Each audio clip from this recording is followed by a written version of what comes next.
વિરોધ કરતા શિક્ષકોને સરકારના મંત્રી રમેશ કટારાએ લીધા આડે હાથ।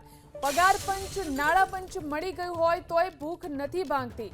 વકીલોને પૂછો 500,000 માં નોકરી કરતા હતા, વધુ પગાર મળવા છતાંય સરકાર સામે વિરોધ કરતા હોય છે। ઘણી વખત શિક્ષકો મોબાઈલમાં વ્યસ્ત હોય છે। ગોધરામાં એક કાર્યક્રમમાં કૃષિ રાજ્યમંત્રી રમેશ કટારાનું નિવેદન।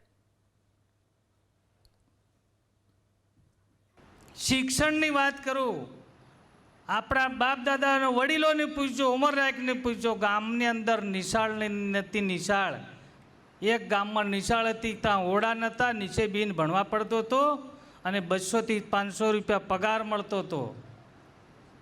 આજે પગાર, નાણાં પંચ, 8મો પંચ, 10મો પંચ, બધું કેટલું બધું પંચ મળી ગયું, તોય કદાચ ભૂખ નથી ભાગતી, તોય વિરોધ કરે મિત્રો। મોદી સાહેબને વિરોધ કરે, સરકારનો વિરોધ। અરે આપણા વડીલોને પૂછો, 500,000 રૂપિયા નોકરી કરતા હતા, આજે કેટલો બધો પગાર મળે, તો કામ કરવા તૈયાર નથી। ઘણી વખતે શિક્ષક હોય, બીજા હોય, પૈસા પૈસા મોબાઈલમાં જ રહે। આપણે સુખી, બીજા સુખી કરતા શીખાડો મિત્રો, બીજાને દુઃખી નથી કરો મિત્રો। માણસ ધરતી પર જન્મ લીધો તો એકવાર મનુષ્ય અવતાર લીધો, કંઈક સારું કરો, કંઈક વ્યવસ્થિત કરો, કંઈક સ્વસ્થ કરો, દુનિયા માટે કરો। આ મોદી સાહેબ કોના માટે કામ કરી કરે? તમારા માટે, આખી દુનિયા માટે।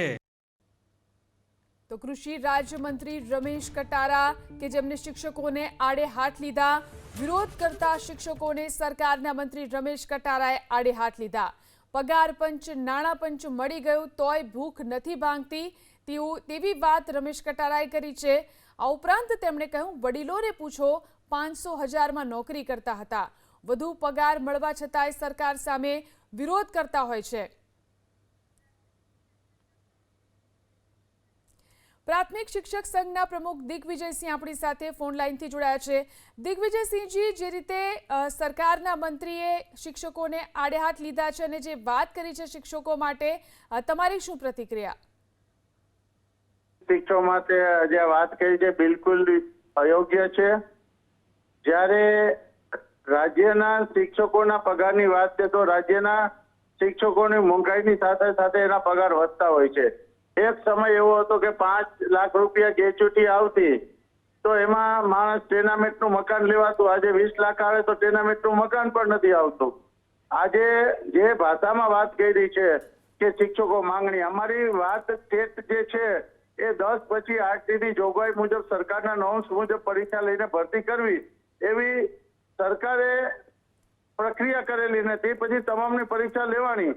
સુપ્રીમની કોર્ટની અંદર એક લઘુમતીની કોર્ટમાં સ્કૂલની કોર્ટ પેટર્નના કારણે સમગ્ર શિક્ષકોએ જે 10 પહેલા પણ જે નોકરી કરતા એની તમામની પરીક્ષા લેવી, એટલે કે 25 લાખ શિક્ષકોની પરીક્ષા લેવી। આજે કોઈ આઈએએસ બની જાય અને 20 વર્ષ પછી એની પરીક્ષા લેવાની વાત કરી કે કોઈ મેડિકલ ડોક્ટર બની જાય, એને 25 વર્ષ પછી પાછી પરીક્ષા લેવાની વાત જે કરવામાં આવે, અમે જે કંઈ સરકારના નોર્મ્સ હતા, જે કંઈ એ લાયકાત હતી, એ તમામ સંપૂર્ણ લાયકાત પૂર્ણ કરી અને ભરતી કરવામાં આવી છે।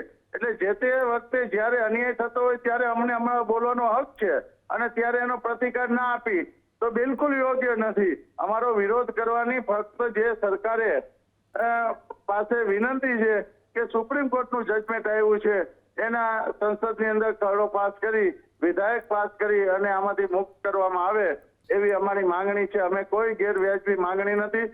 જ્યારે અમે આંદોલન કરતા હોય, જ્યારે સરકારે અગાઉ પણ અમારા 15-16 માંગણીમાંથી 14 માંગણી સ્વીકારી હતી જે વ્યાજબી હતી। અન્ય જે દાખલા તરીકે કોઈ કેન્દ્ર સરકારે 9મા ઠરાવ કર્યો તો કુટુંબ સહાયનો, રાજ્ય સરકારે છેક 22માં આપ્યું। તો જ્યારે અન્યાય થતો હોય એની સામે અવાજ કરવો। આજે ધારાસભ્યના પગાર અગાઉ શું હતા અને આજે કેટલા છે એ પણ આપ જોઈ શકો છો। આજથી 20 વર્ષ પહેલા ધારાસભ્યનો શું પગાર હતો અને આજે શું પગાર ચૂકવવામાં આવે છે, એ બિલકુલ યોગ્ય છે। આ રીતે શિક્ષક માટે જે શબ્દ વાપર્યા, એક સમાજની અંદર જેનું સન્માન હોય એ રીતે વાત કરી, એને હું સખત શબ્દમાં વખોડું છું। જી આભાર અમારી સાથે જોડાઈને વાત કરવા માટે।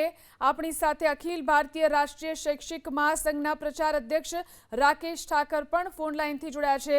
રાકેશભાઈ, જે રીતે રમેશ કટારાએ નિવેદન આપ્યું છે, ખાસ કરીને જે શિક્ષકોની એમણે વાત કરી છે, શિક્ષકોના વિરોધની વાત કરી, અને ખાસ તો તેમણે એમ પણ કહ્યું છે કે શિક્ષકો મોબાઈલમાં રચ્યા પચ્યા રહેતા હોય છે. આપની શું પ્રતિક્રિયા?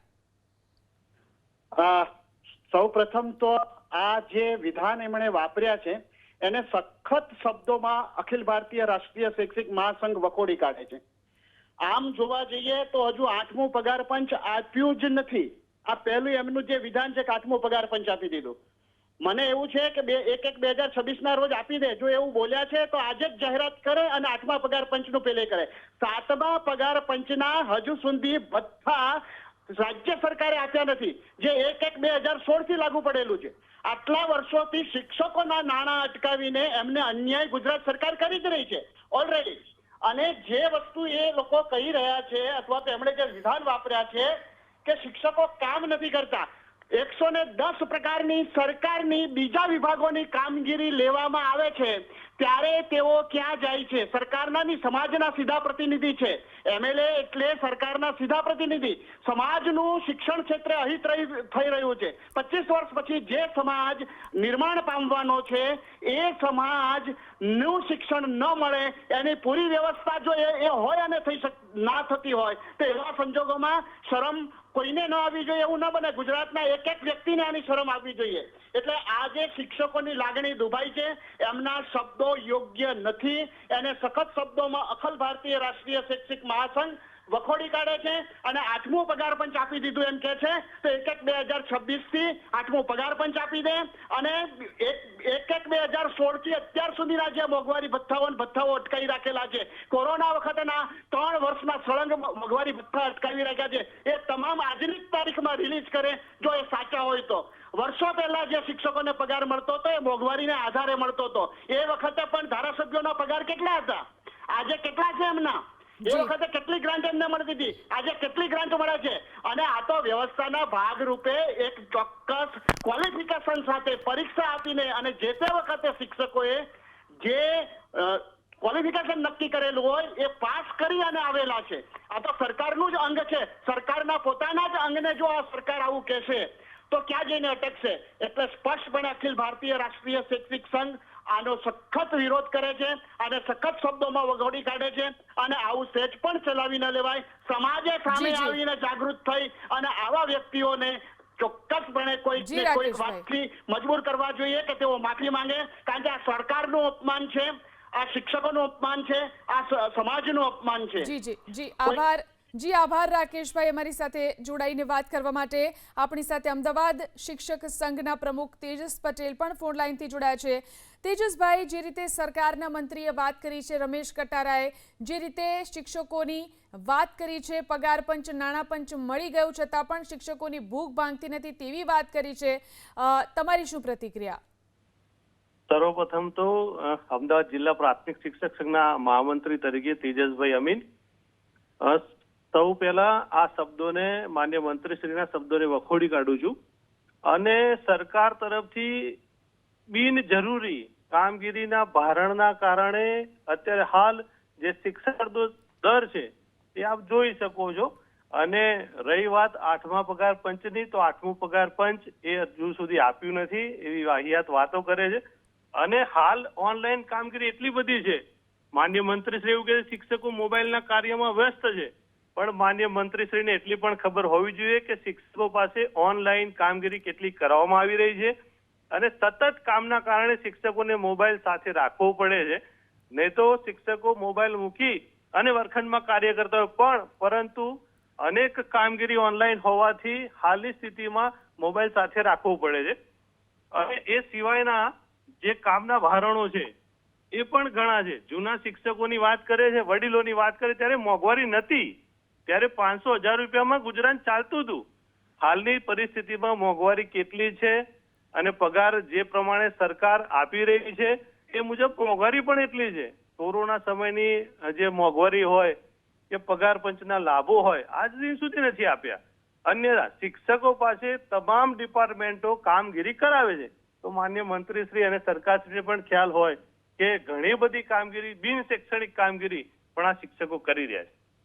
જી આભાર તેજસભાઈ અમારી સાથે જોડાઈને વાત કરવા માટે.